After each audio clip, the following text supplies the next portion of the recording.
Hi guys, welcome back to my channel. In this video we are talking about Those Who Leave and Those Who Stay by Elena Ferrante, the third book in the Neapolitan Quartet series. So in this book we're seeing Elena and Lila firmly in their adulthood through the remainder of their 20s and into their 30s. We see them falling into these new domestic roles and becoming more distant from each other. And it's all happening in the midst of a highly charged, kind of violent time politically across Italy. We're seeing Elena being thrown into these new roles for her as a mother and a wife, all while she's also trying to figure out who she is when she stands on her own. And we're seeing some of the consequences of Elena moving away, venturing out into the world, and Lila returning and staying in their neighborhood. So this is going to be a more in-depth discussion, not necessarily a review. I can't promise there won't be spoilers in this video, so if you are concerned about that, maybe not the video for you.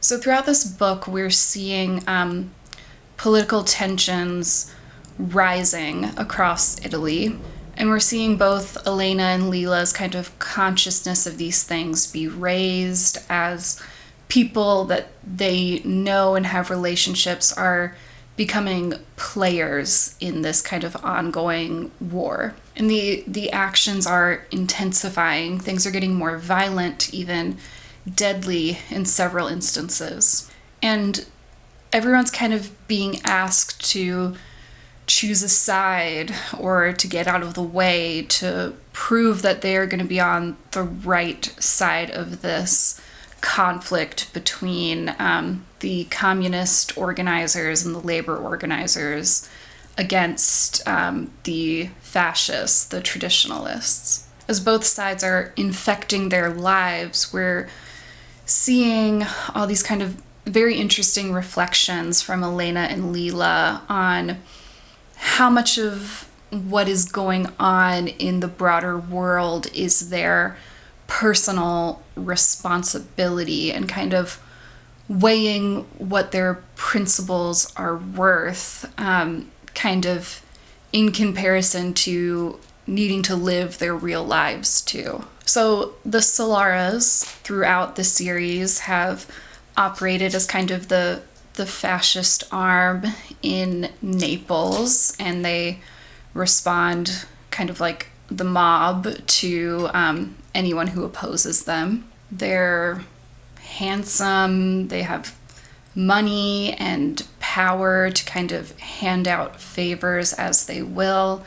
And we see throughout this book especially, their power and their control of commerce is growing to the point where it feels almost inevitable that you will have to cooperate them to live in Naples. And that seems enough for most people to kind of get on board with cooperating with them and being friendly with them. But we know from the very first book, Elena and Lila especially, have been morally opposed to involvement with the Solaras.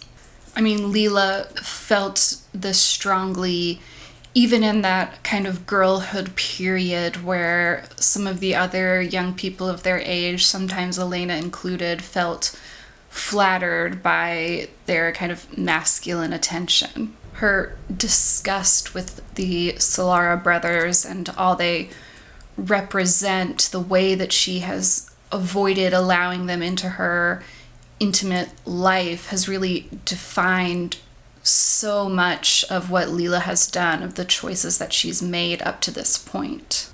She marries Stefano at least in part to avoid the advances of Marcello. Her marriage completely unravels and is a fraud from its first moments because Stefano was secretly in business with the Solaras. And when she and Stefano officially separate, Lila chooses a life that is much more difficult, a life of struggle, to avoid being caught in Michele Solara's web. It has been so essentially a part of her opposition to the kind of cynicism that the Solaras have to grab money and power at all cost, to kind of close in on their little circle and make life harder for everybody else, to kind of rule by fear. And more so as they just keep growing and gaining to buy and sell people's lives. But Lila wants to be in the neighborhood. I think she feels she belongs there, or at least that's the place where the world makes sense to her. She wants to live there. And at this point, that neighborhood is completely controlled by the Solaras. You know, Michele's walls are kind of closing in on her. She's running out of options to avoid them. And it's in this third book that I think we really start to understand how complete Michele's obsession with Lila is, his kind of spidery love where he just wants to like wrap her up in his web. Like, I think we're fully understanding that he's never going to stop trying to get her.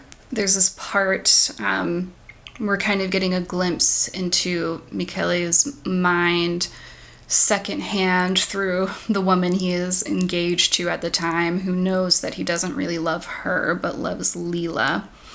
And he's talking about the other men in Lila's life and how he views them as inadequate for her. Do they know what they've lost, what they might lose? No, they don't have the intelligence. I alone know what she is, who she is. I recognized her, and I suffer thinking of how she's wasted. He sees this brilliance, this genius in Lila, and he wants to use it, to harness it in some way. And there's a very interesting part after Elena hears about this and kind of gets this report of Michele's true feelings, where she's almost jealous because Lila has this very rare kind of attention of being like a chosen one for Michele. He hates all other women, it seems. He's violent and disrespectful, but he holds this special place for Lila. She is the exception to all the rules.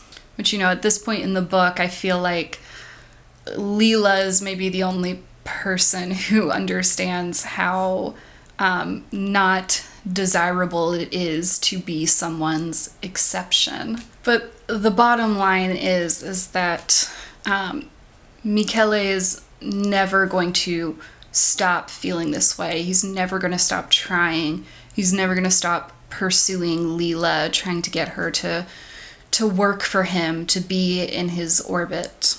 And the reality is that Lila has a son, and no one is more acutely aware of how money and connections can make a different life for her son. And I think she knows that lack of money and him growing up without that could very well lead to him belonging to the Solaras anyways, becoming one of their goons, as we've seen happen to a lot of other young men in this story.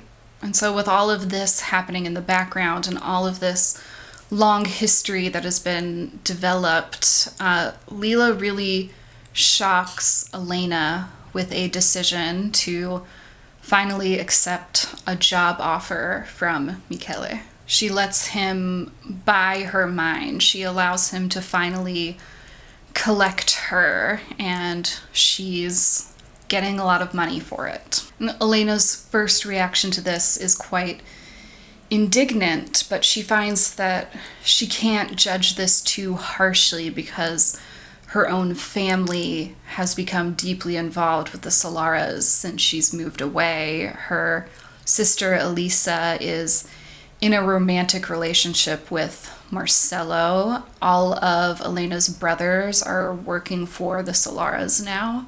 It's a line she once thought would never be crossed, that it seems like everybody who's still in the neighborhood is now crossing. So we have Elena, she kind of storms back into the neighborhood with the intent to talk Elisa out of this relationship, but she realizes that there's no point to it. So I resigned myself. I had gone away, Elisa had stayed. What would I have been if I too had stayed? What choices would I have made? Hadn't I too liked the Solara boys when I was a girl? Elena chooses to leave, and she can't control what happens back in the neighborhood anymore. She hardly knows. Every time she comes back, things are so changed. And she reaches the conclusion that if she was still there, maybe she would be in the same or similar position. What they're going to become, what's going to happen to the neighborhood, whether Lila has made a good or a bad decision in accepting this job, it remains to be seen at the end of this book. But it's definitely raising questions of what choices do these people really have? When does standing on principles end? And is the idea of, never benefiting from dirty money, never associating with these people you disagree with, is that something naive, something left over from childhood?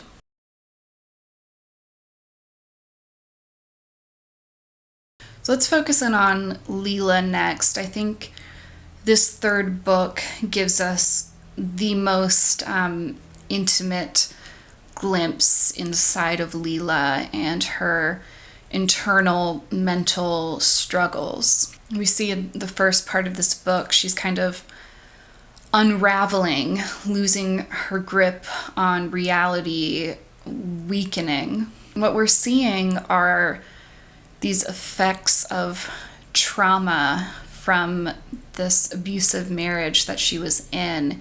Even now that she's out of it, she still has those wounds. We see her having these kind of intense panic attacks, and we see her fighting and struggling with herself and what she sees as kind of her fatal flaw, which is her inability to be content. Her mind is restless, always seeking something else. And we see that she really truly loves Enzo and respects him and has a kind of harmony with him, but it's not really possible for Lila to have a healthy sexual relationship with Enzo.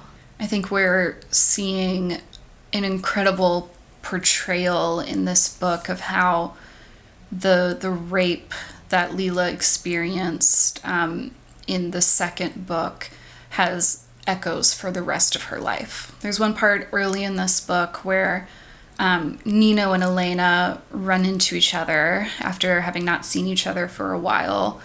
And Nino, he says something that's kind of cruel about Lila. He says that she was made badly for sex, which I don't know, I think we're getting this sense that something in Lila has been broken. She has not come through this life unscathed, despite her bravery and her toughness. She has been deeply, maybe permanently injured. And I think Elena might be the only person who kind of feels deep sympathy for those things that have happened to Lila and is pained by her suffering. And those moments, they have a lot of tenderness with each other when kind of the competition and the tension between them is put aside. Those moments are getting rarer as we continue through these books. Even Lila's choice of Enzo specifically as kind of her refuge coming out of her marriage, I think speaks to the trauma that she's been through. So we have Elena kind of musing on this relationship. What did she see in Enzo? In essence, I think the same thing she had wanted to see in Stefano and in Nino. A way of finally putting everything back on its feet in the proper way. But while Stefano, once the screen of money vanished, had turned out to be a person without substance and dangerous, while Nino, once the screen of intelligence vanished, had been transformed into a black smoke of pain, Enzo for now seemed incapable of nasty surprises. He was the boy whom, for obscure reasons, she had always respected in elementary school, and now he was a man so deeply compact in every gesture, so resolute toward the world, and so gentle with her, that she could be sure he wouldn't abruptly change shape. Every man that Lila has ever entrusted with her love, with her safety, has shifted on her horribly. Enzo is quite literally the steadiest person she could possibly find, the most even person that she's known in her life.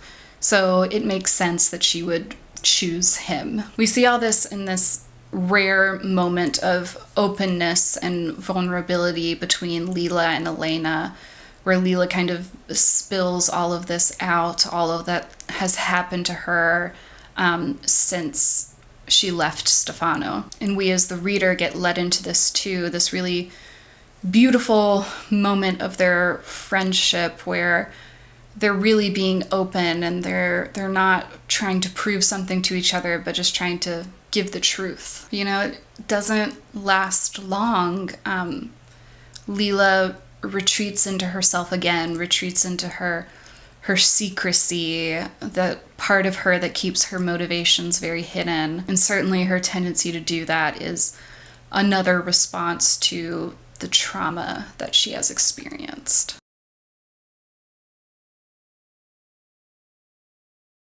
One element that I found really interesting in this book, we're seeing the effects of distance on this relationship. They kind of have a long distance friendship that feels kind of interestingly modern to me, and the reflections on it I found really interesting. So Elena marries and moves to Florence, starts her family and her life there. So Elena and Lila go years without seeing each other, and they exist only as voices on the phone and become less real to each other as a result. We had become for each other abstract entities, so that now I could invent her for myself, both as an expert in computers and as a determined and implacable urban guerrilla, while she, in all likelihood, could see me both as the stereotype of the successful intellectual and as a cultured and well-off woman, all children, books, and highbrow conversation with an academic husband. We both needed new depth, body, and yet we were distant and couldn't give it to each other. There's a lot in this third book about inventing yourself and inventing others and kind of reacting to those versions that you may have invented. And the distance between them has made a lot of space for invention, for assumption, for kind of deciding what that person is up to and what they're thinking without actually knowing. So I think maybe Lila's imagining Elena as this person who has this perfect life of an intellectual, all the things they ever wanted, and things are just easy for her and she's forgotten about the neighborhood. And Elena kind of imagines Lila doing these remarkable history-making things that are going to pop up one day and overshadow her. And it just breeds more distance, more tension between them. They're not fully understanding each other anymore. They're not seeing the accumulation of events and decisions that are leading to these really big decisions. They're surprising each other in a way that I don't know that they have before. They're only seeing the results of lives being lived that they aren't witnessing. I don't know, just reading this examination of their long distance friendship felt really poignant, thinking about kind of our current age of digital connection.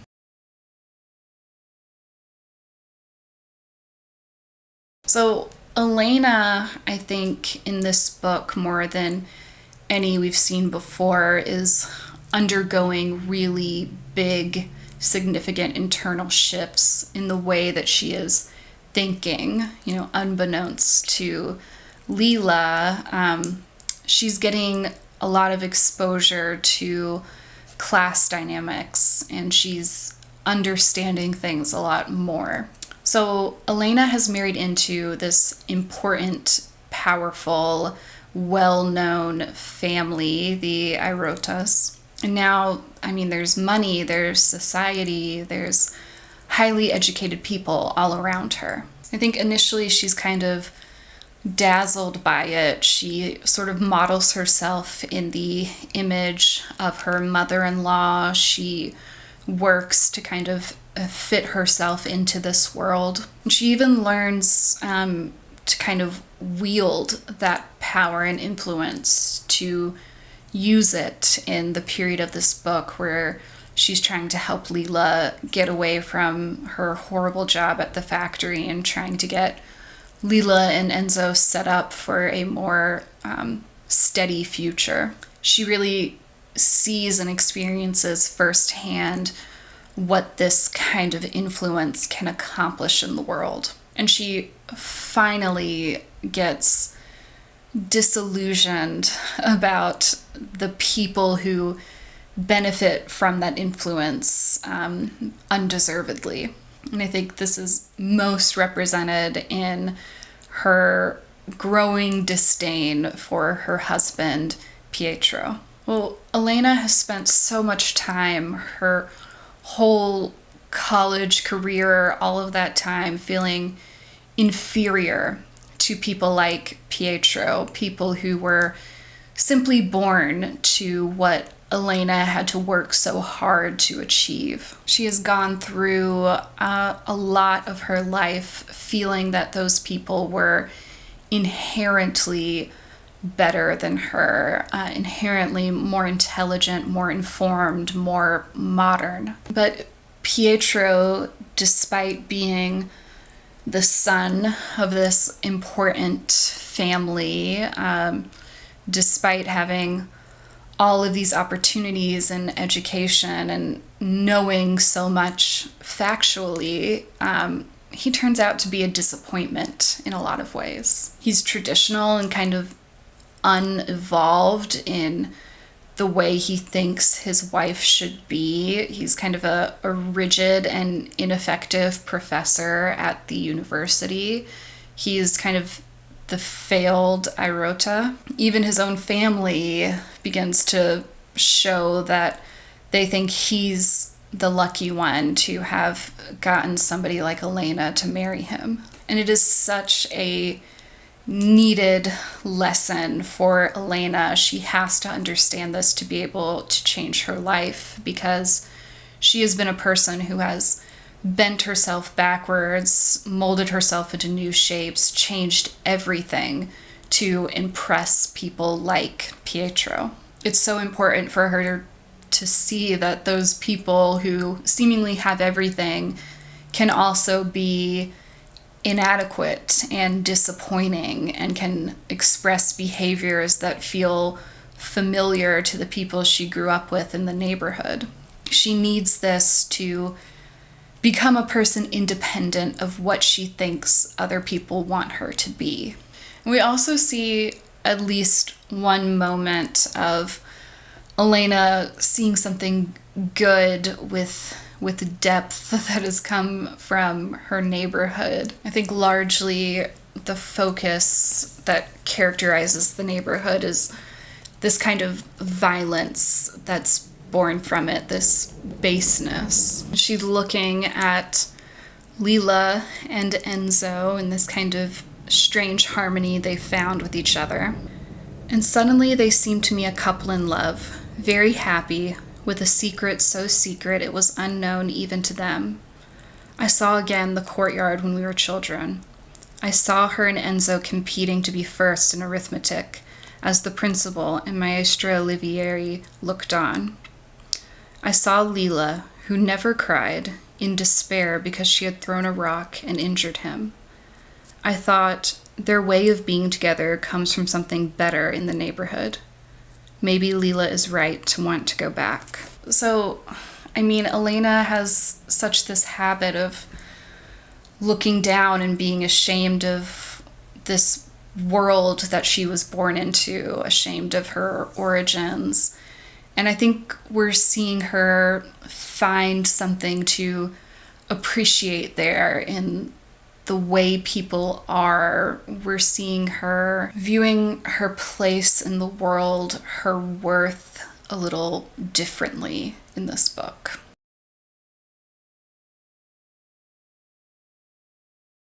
So, of course, as we're continuing through these books, so much of it is about men and women and kind of the inherent violence associated there. Things get more complicated as they're getting older in this book, but we're seeing more confirmation too that there's something there that is common, that there's some attitude that all of these men share. Regardless of class and origin, there's something vulgar and violent, some capability like that within all men. We're seeing, several times we've kind of been set up to think maybe this one will be different, maybe this one will think differently, and then we see those same men being threatened by a woman who could challenge them intellectually, being possessive and jealous, taking advantage of any vulnerability, any opportunity to reduce a woman in that way. And even those men who have not crossed that line and show genuine love and, more importantly, respect for the women in their lives, even those men, they're kind of like children. They're ineffective and unable to understand how these women that they love are experiencing other men in the world. They can't find any way to take that on without triggering this cycle of violence that the women of their lives don't want them to be involved in. We see, like Stefano and Reno of the past books, other men revealing true natures. Bruno, who was kind of the gentle flatterer of that summer they spent together, has proven himself to also be this brutal owner of the factory that Lila works at. He's truly a despicable man who takes advantage of these vulnerable women. He manipulates, and we see on reflection that he was being manipulative that whole summer as well. And he is for a period Lila's primary tormentor. And we see Pietro, despite his education, despite his lifelong exposure to kind of self-determined women, being kind of backwards in a lot of ways. He is not very different from all the men Elena has known. He's really unsupportive of her career. He's unappreciative of domestic labor and the time and energy that takes. And he's just completely uninterested in having a wife that has intelligence and opinions that could challenge his own. And when Elena begins the process of dissolving this marriage, despite her expectations that they'll go through this reasonably, that they'll be able to talk about it, that he'll use all of his academic skills and apply it here. She finds that his reaction reminds her of an earlier experience of breaking up with Antonio, a boy of the neighborhood, that they're both kind of reacting the same way. Maybe, I thought, I've given too much weight to the cultivated use of reason, to good reading, to well-controlled language, to political affiliation. Maybe in the face of abandonment, we are all the same. Maybe not even a very orderly mind can endure the discovery of not being loved. He is clinging to her in the same way that Antonio clung to her. Both of them men kind of fully incapable of understanding her in that moment. And even those who haven't done anything bad yet, like Enzo, who shows a lot of very real love and respect for Lila on all levels. He can't internalize kind of the common reality for women. When Enzo and Pasquale as well discover the truth of how Lila's been living in Bruno's factory, they worked hard, that was obvious. And at least Enzo in front of him in the factory, women worn out by the work, by humiliations, by domestic obligations, no less than Lila was. Yet now they were both angry because of the conditions she worked in. They couldn't tolerate it. You had to hide everything from men. They preferred not to know. They preferred to pretend that what happened at the hands of the boss miraculously didn't happen to the women important to them. They just can't even conceptualize or look at the fact that this is a systematic issue that is happening to every woman in their lives, including the ones that are significant to them.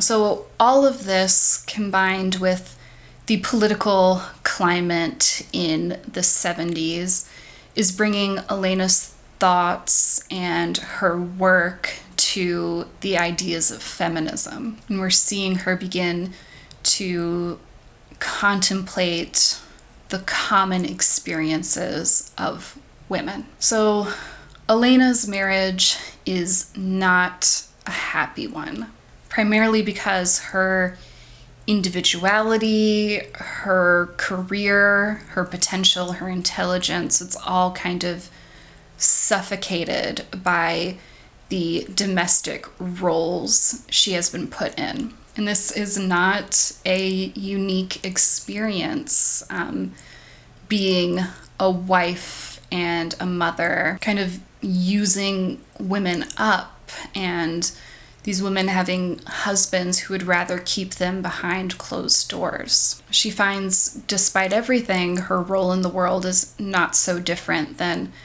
the other women who marry and have children at all levels of society. And she doesn't find a lot of models of women in leadership.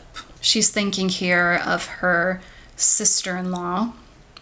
How wonderful it would be to go with Maria Rosa, the only girl I knew who was so open-minded, so modern, completely in touch with the realities of the world, almost as much a master of political speech as the men. I admired her.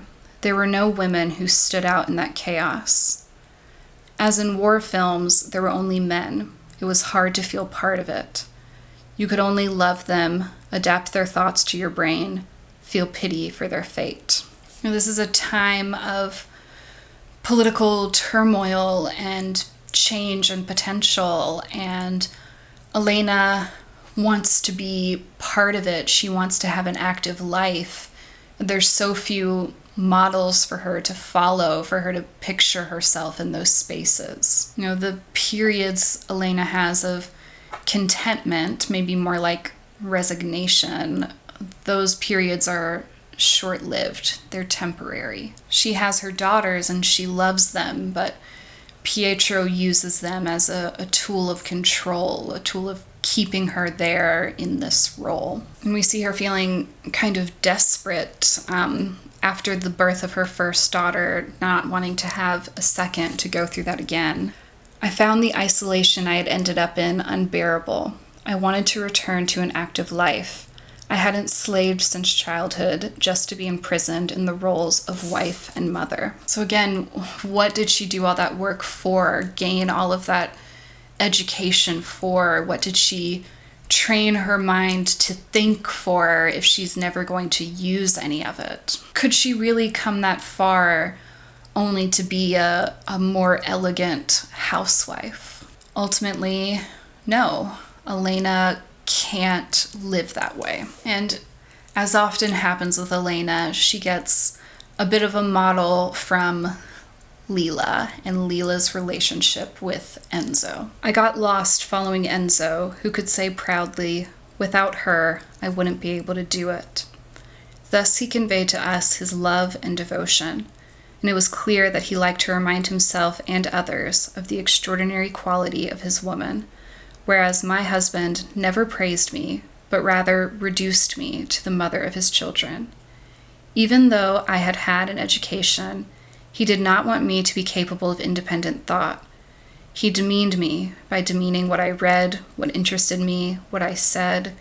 He appeared willing to love me, only provided that I continually demonstrate my nothingness. She wants to be respected, to be seen and admired as a full person, including her mind, in the way that Lila is. She doesn't want to be out in the public world in her writing and her politics, to be exploring the ideas of feminism, but then to come home into her personal life and be subservient and treated as lesser, to be made small as an accessory to Pietro's life. So when Nino shows up and he says openly all of the things that Elena has been thinking, when he says that it's a complete waste for Elena to be doing this domestic labor and not using her voice and writing,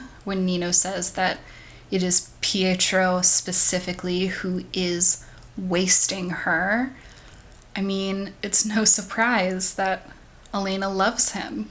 She loves Nino for caring about her work, for treating it with importance, for telling her that she matters, that her thoughts, the things that she can contribute to the world, matter more than being a wife and a mother. So it's not surprising that Elena leaves Pietro, that she decides to follow Nino down this new kind of reckless path. Like Lila deciding to work for Michele, this is not a decision we know the outcomes of. We don't know where exactly this is going, but we can see how this is not entirely surprising.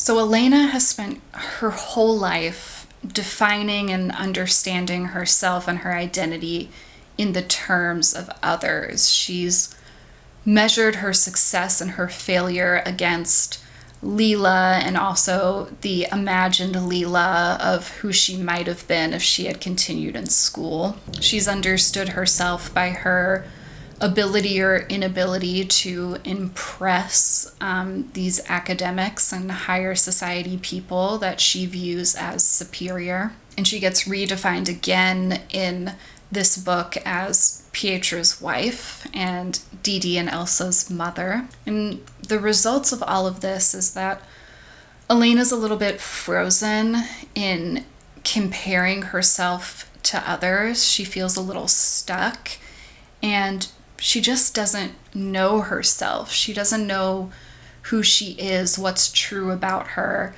underneath all of that, of this perfect Elena mask that she has created.